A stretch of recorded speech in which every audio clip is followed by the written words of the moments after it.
So while players unfortunately go down, we saw a few different guys go down to injuries this week. I think seeing managers go away mid-season, especially so early like this, is a bit unusual to see three different guys and really three different clubs, kind of doing it. I think all three of those clubs had very different feelings about where they would be before this season, and I think none of them imagined it would be as bad as it is right now. I think when it was, we already talked about Derek Shelton in our earlier podcast, and it's like the Pirates had to do something, and it kind of wasn't working. The same thing was happening every year.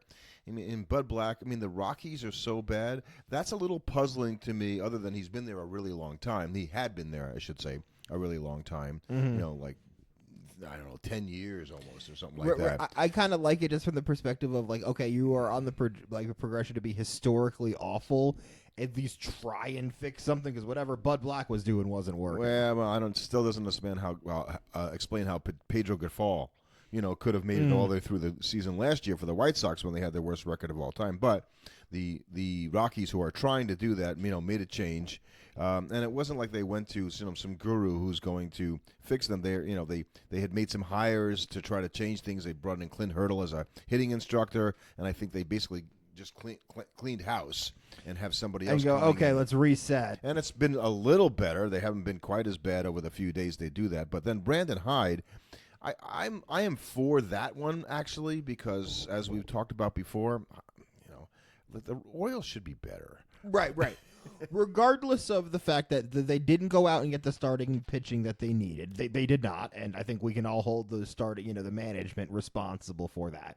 But not dealing with that at all, if we put that to the side, the team itself is massively underperforming, right, specifically on the offensive side of the ball. Right. They didn't bring in pitching. We all know that. And letting Burns go was like, why? But not a great guys move. That are on the team that are supposed to hit, really, it has been much worse than we thought. And I can't think about why that would be the case, other than let's get somebody else, a different voice. Right. I think that's what that is. Let's get somebody else new in here to talk to these guys to try and get them to shake out of it, because just nobody's hitting with any kind of authority. Ryan O'Hearn has started hitting a little bit better, but, you were really looking at that team from the perspective of saying Adley Rutschman, Gunnar Henderson, and Ryan Mountcastle are really the engine that drives that, and none of them are playing well. So if you're the Orioles and you fire the manager, and you're 15-28 or 29, whatever the heck they are right now. They're obviously in last place in the American League East, and they're bad. Are you doing it for this year, or are you doing it for the future of the team? We got a young team. I think you're doing it for the future of the team. Too. You're going to figure out, do you have the guy in the organization to replace him right now? Who is the guys we're going to see? You're going to probably look at the people in your organization, look at this team right now. Who are the people that respond? Certain guys aren't going anywhere.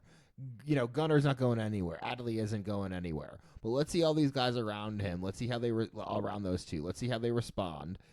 And we'll make changes based on how we need to, because I think that's a team that there's no way you can run it back next year and say, yeah, it was just variance. Well, and the Orioles brought in, have new ownership, right? So then you wonder, okay, so Mike Elias is running the Orioles, and he's got a great reputation in Major League Baseball. But how much is he responsible for the fact that this is the team that he put together, and the ownership has kind of said, well, we didn't have any financial holds on this team, where I think Mike Elias might say, well, hold on a second. By the time I had a chance to do something, free agency was kind of past already. I couldn't do much. They gave the biggest AAV contract ever to a pitcher. They offered it to Corbin Burns. He turned him down. So I can't act like they didn't try and go spend money. And what they didn't do was go run out because they didn't get Burns and go throw a bag of money at somebody else they didn't necessarily want. And I think a guy like Fried, who's probably the only other guy that's the caliber of a guy like Burns that was going anywhere this offseason, signed before Burns did. Right. And I agree with you 100% that it's for next year going, okay, we need to change the mojo here in Baltimore, because there's still a young team. There still should be a team that said, let's bring in a couple of pitchers and let's go to war next year, because at where they are right now, it's going to to be very difficult for them to come back and win that division, or make a playoff. They're not coming back and winning that division. Well, stranger things have happened. Here's the thing. Well, it'd have to be a complete turnaround, only because I know the Mets did it last year, but not only have they been bad up until this point this season, but they've been it's not like they've been good at just finding ways to lose game. They've been bad. Well, I'll jump out of the American League East, which I didn't want to do right now, but you talk about a complete turnaround, and you talk about the Minnesota Twins, who were, moribund there at 13-20, and then they won 13 in a row before losing today on Sunday. So they have, by that performance, put themselves right back in They've climbed back the into race. second place in the AL Right, Central. right. So, could the Orioles win 13 in a row? I wouldn't have thought the Twins could, so maybe the Orioles when can. the Orioles win 13 in a row, they'll still be 2 games under 500. Yeah, they got a long way to go. Right. That's, I think, the problem that they're going to run into. So, this is rivalry weekend in Major League Baseball.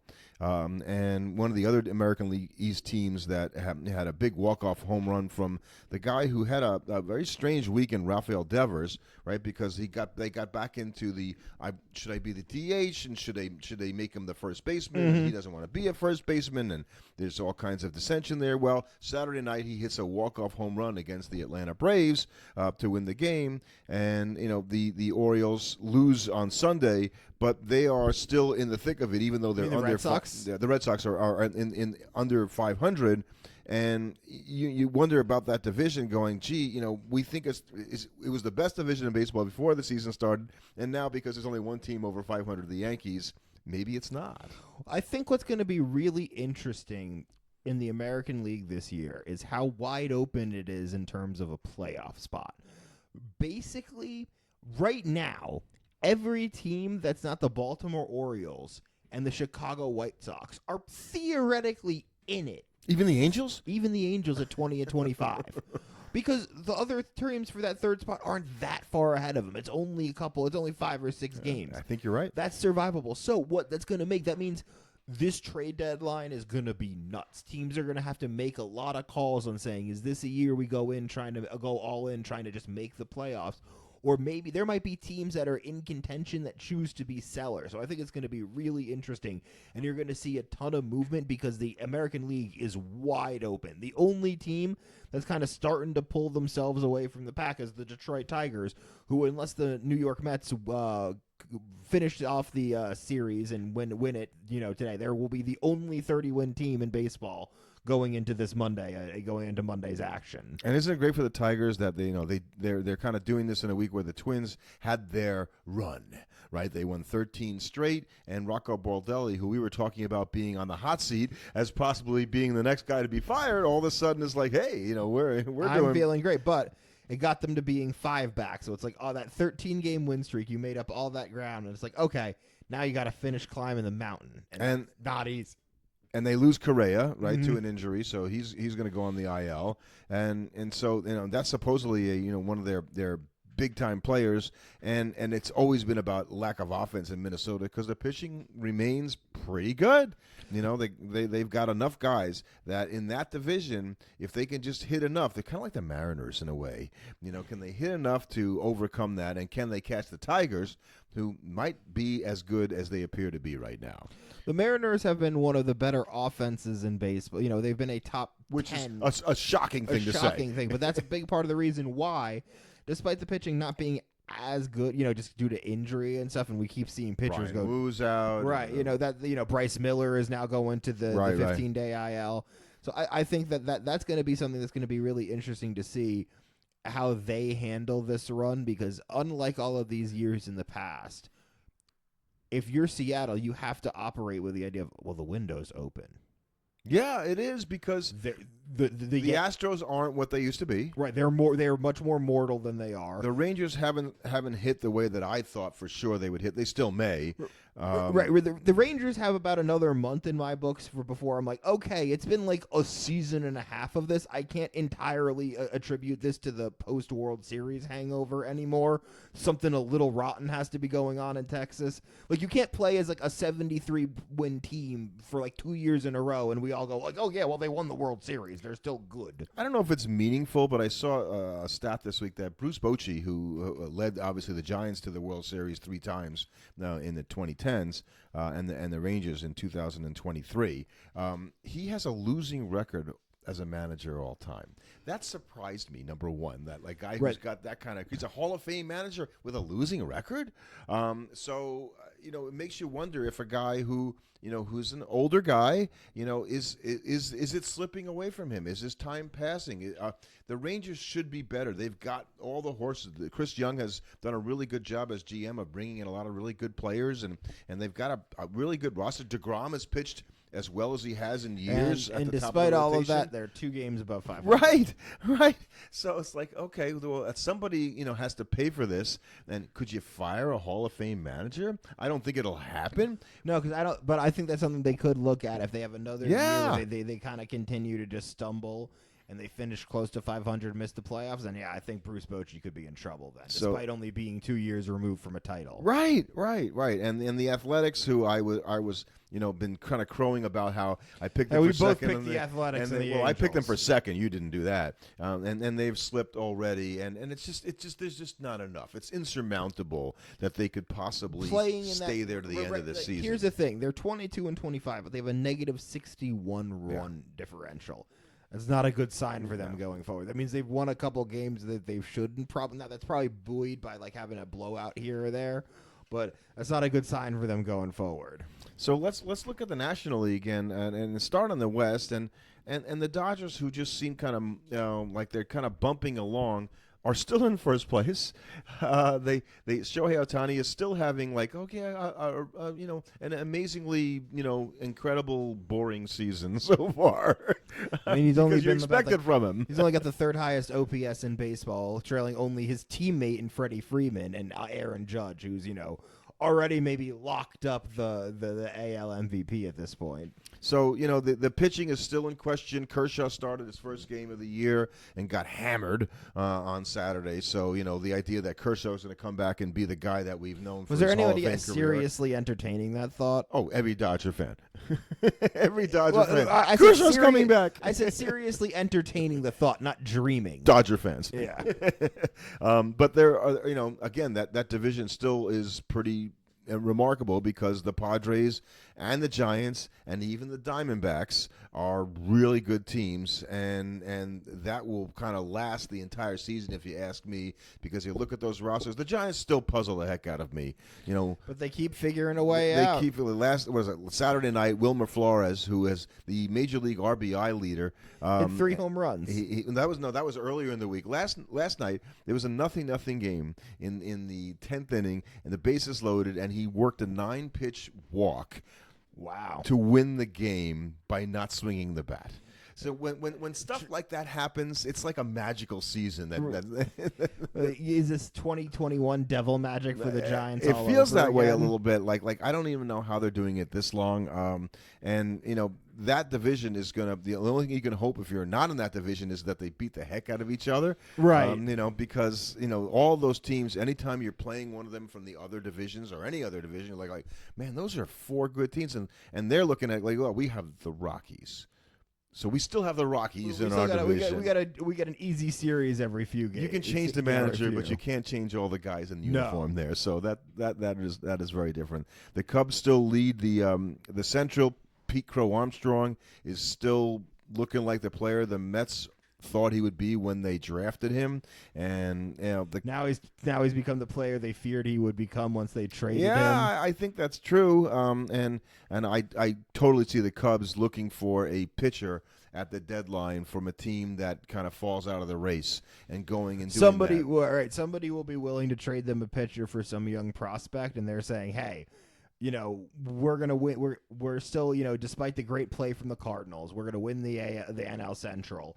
And we're here to compete with the Mets and the Phillies and the Dodgers of the world just as much as they are. And if I had to pick any other team from the Central that would be a playoff team, I couldn't do it because I don't think there are any other playoff teams in that division. I would be impressed if any of them kept up the rate that they're going to need. The Cardinals? You really believing in the Cardinals? Because the problem that you're going to run into is that whoever doesn't win the NL East is going to get one of the wild card spots. I would say that is true. And it's hard to look at because right now you'd say the Phillies, but I don't know if they're going to last. I was already giving We'll talk about that in a second. Right, exactly. But the NL West, Central. The NL West. The problem is that the Padres and Right. the Giants are right there. So the 3 wild card spots are already locked. So if you don't win the NL Central, you're not making the playoffs probably. And the Phillies, who are in second now, they had big news today. Their closer, kind of, or Best quasi-closer, Jose Alvarado, was suspended for 80 games and the playoffs for PED usage. So that's a huge thing. Having a lefty in the bullpen who's a stud is important. Having a lefty in the stud who used to be in your bullpen is probably more important. Right, I don't think they're going to be too eager for Romero innings now, given how bad he's been. So that takes a already weak bullpen and significantly makes it worse. And the bigger Philly news to me is that Aaron Nola went on the IL, which hopefully can explain how he's been so awful this year, starting the season 1-7, with a right ankle injury. And if you're thinking about a pitcher pushing off with his right foot on the mound, if his ankle isn't good, you would think it would be all kinds of weird stuff that would happen. But he is so important to them because really, if you think about the confidence you have in Philly pitchers beyond Zach Wheeler, you hope that Ranger Suarez is that guy. You hope Christopher Sanchez is that guy. That's a lot of hope. And this is a 1-2 punch that we might not see the effects of this right away. It might kind of take a little bit to really reverberate and affect how this Phillies team is doing. But it could have some big repercussions losing both Alvarado and Aaron Nola at the same time, especially if Nola ends up being out for more than 15 days. Agreed. And, the team that just sort of like, they're like the chicken heart, the chicken heart is coming. If you remember from, I don't know if you know. No, this. I have no idea. That's a really old stuff. And I feel like the Braves are the chicken heart. They're like the team like, oh, yeah, we're not really paying attention to the Braves. They're coming. They're over 500 now. They beat the Red Sox. They won the series. They haven't got Acuna Jr. They're starting to Strider climb. yet. Man, that team makes me nervous. Right, it's going to become a 3-team race in the NL East, even though at one point it felt like you were so far ahead of them. And I could see the Phillies dropping out. I really could. Oh, it's entirely possible. Now, I did predict them to have a bad year this year, so I'm kind of so you're kind of hedging your bets leaning a little? into my own prediction there on that side. It makes you look good. But, and so if it is only 2 teams from the East, you're right, because the Central is dead, because you got to figure there's going to be at least 2 teams coming out of the AL West as wild cards, plus the division champion. You've got a huge hill to climb if you're from the NL Central, if you're not going to win that division. So I think the Cubs are probably thinking, if we can just put enough distance between us and the Cardinals, we can kind of just, downshift into cruise and run away with this and not have to tax ourselves too much like some of these other teams are going to have to. Just because, the difference between winning the NL East and where you maybe going to the playoffs could be that. Yeah, and I think that the just being in the running might be enough for some of those teams. Mm-hmm. So let's say a couple of injury things this week. I don't know if you saw the injury to Oswaldo Cabrera of the Yankees. I wish I hadn't. That was ugly, watching him be carried off the field. And it's funny when a guy like that gets injured and all that stuff. You will never hear Oswaldo Cabrera's mentioned again after this podcast. Like he was a guy that nobody really knew before. Yankee fans will talk about him. We talk about Ruben Tejada still. That is true. That is true. Ruben Tejada had very nice eyebrows. I'm just saying. Yankee fans will talk about Cabrera. My friend Mark would say that. We would see his picture, Ruben Tejada, on the board going, man, does he wax his eyebrows? Like man look good. Other news this week. So I guess the big news this week was the reinstatement, if you will, of Pete Rose, among others, and Joe Jackson, as well as 15 other players to the eligible list to be voted upon for the Hall of Fame. And this is not going to be the forum we're going to get into this. No, I'm kind of surprised you're going for this. No, all I'm saying is that having these guys, and it's 2 years from now before, or 3 years from now before they'll be on the ballot, possibly, right? So they have to be voted in by 16 people, and you have to get 12 of the 16 votes, like Fred McGriff did in the recent It'll be really Committee interesting vote. to see what he ends up with after year one. I don't think you could find 16 people. He's not getting in year one, that's for sure. I'm just curious what the ratio is. How many times is it going to take? Will anybody even dare to give him a vote the first year? Yeah, he'll get votes, but he ain't going to get 12. No. So Pete's not going to do that. Joe Jackson, who's maybe it's softened on him a little bit over the years. It's definitely softened. But at the same time, he had at one point admitted to taking the money, to throw the World Series, even if he didn't actually do anything that you could tell. Although he claimed afterwards that you could kind of lollygag to get to a ball, you don't throw it to the right base at the right time. There are ways that you can affect the game from left field.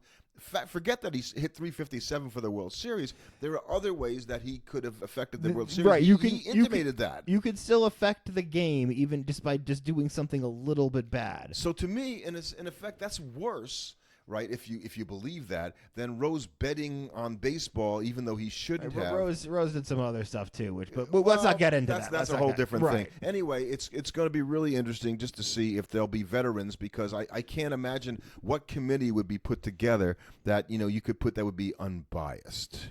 No, you're not getting unbiased. Right. That's Johnny definitely Bench out. and Tony Perez, teammates of Rose, they will, if they were on the committee, they would counter us. So they would be 1 against 1. So don't put them on there at all. Right. You're not going to be able to craft the perfect unbiased committee. Everybody's going to come in with some amount of bias. It's just going to depend on basically, does Major League Baseball want them in or not? And I don't know. I don't know either.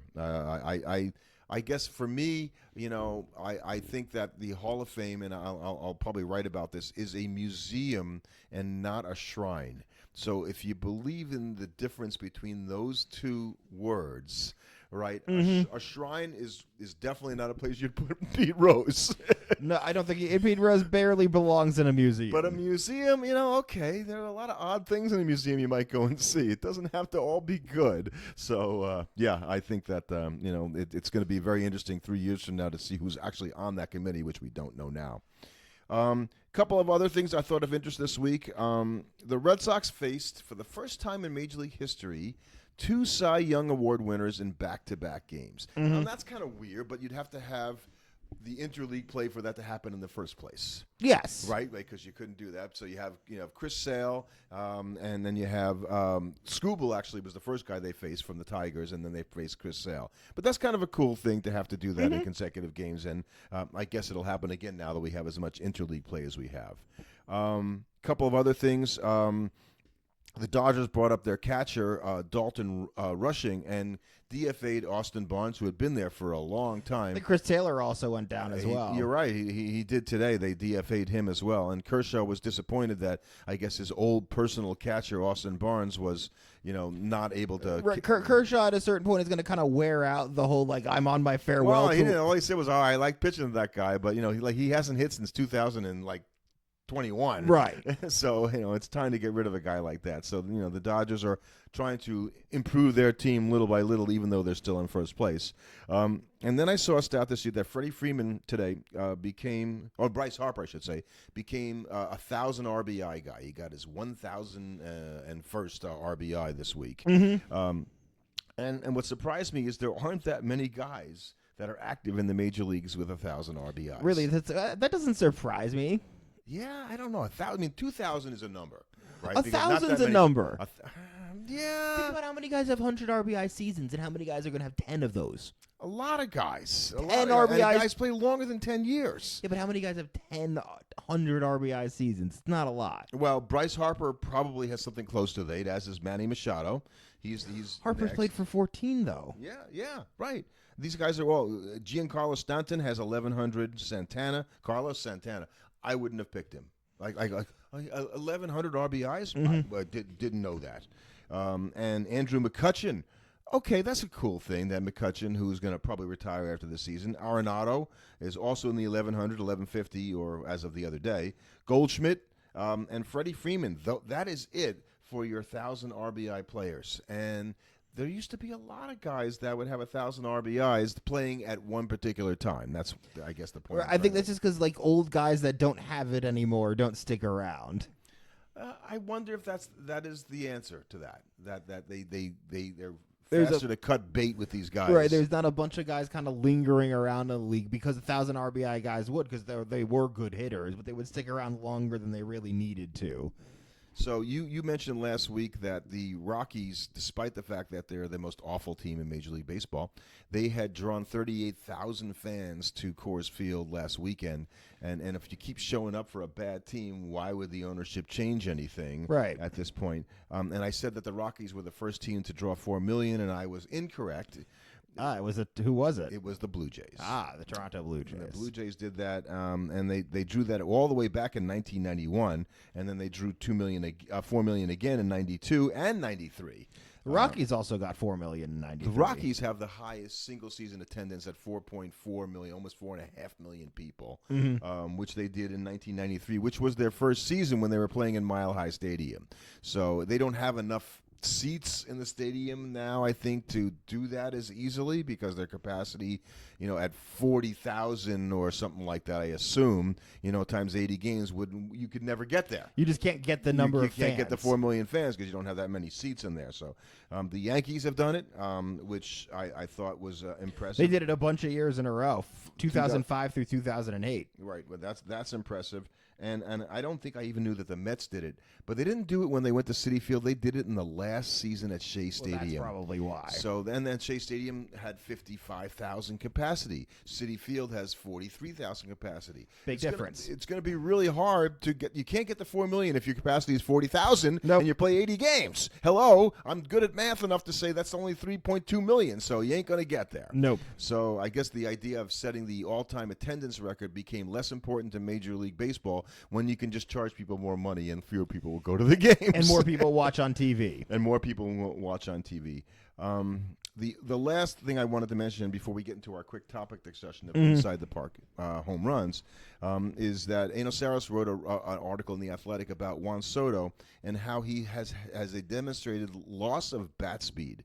And I read this article, and I was totally confused after I read it because they basically said, well, his bat speed has dropped, a mile or two an hour over the past couple of years, but bat speed may not be that important because he's squaring the ball up, a little more.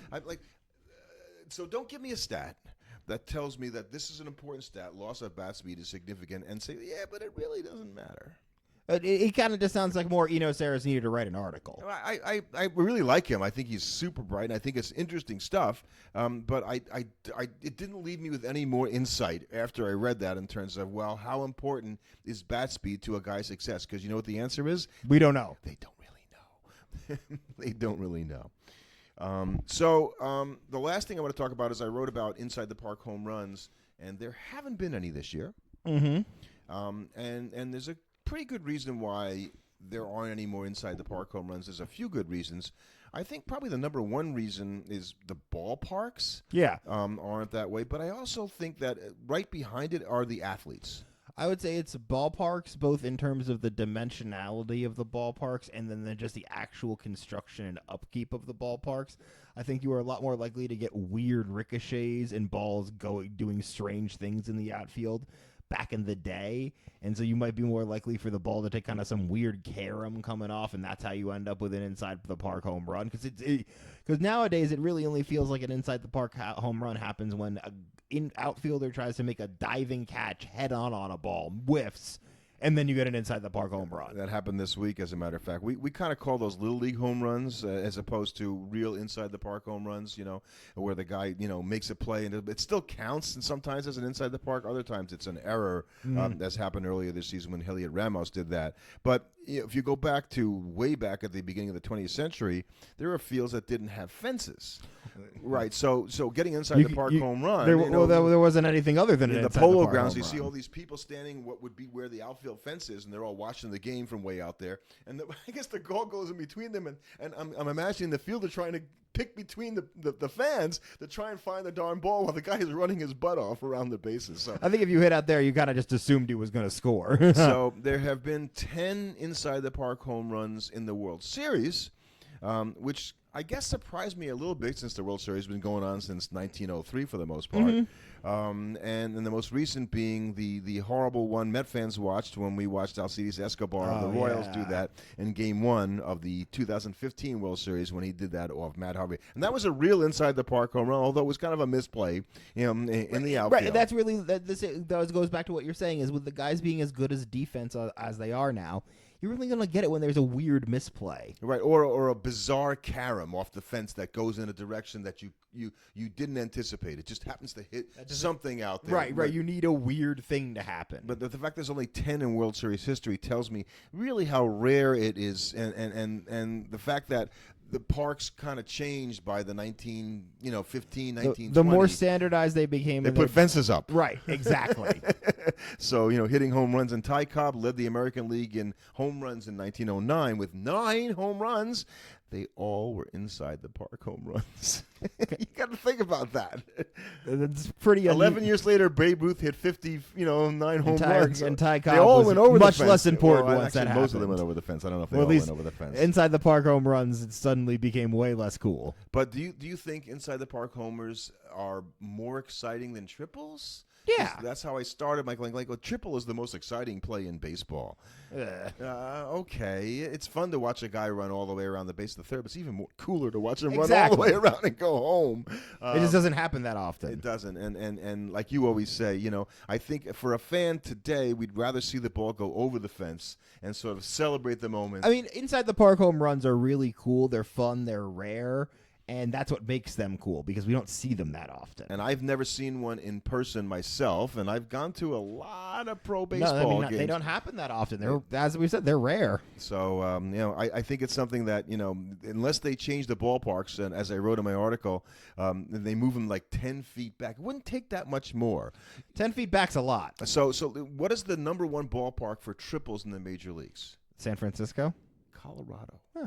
And we think of Colorado as being the home run ballpark, but actually it's the triples ballpark because it's a pretty big ballpark, and there's room to hit them up in the alleys and whatnot. And, yeah, there's home runs there, but they actually are not a super home run favorable park. They're a super triple, favorable park. Wouldn't have guessed that. I wouldn't have guessed that either. So, but I still kind of, look for that. I wonder if we'll have a first one. Who would your pick be this year for the first inside the park home run in baseball? Come on. Corbin Carroll? Oh, good. That's a good. I'd pick Ellie De La Cruz. Yeah. So somebody like that, somebody who can run like crazy. crazy. But would you guess Helio Ramos before they turned it into an error? Well, no, that was an error. It wasn't turned into an error. It wasn't like he hit it in a way and he ran like the Dickens around the bases. So, that'll be my pick. You can have yours.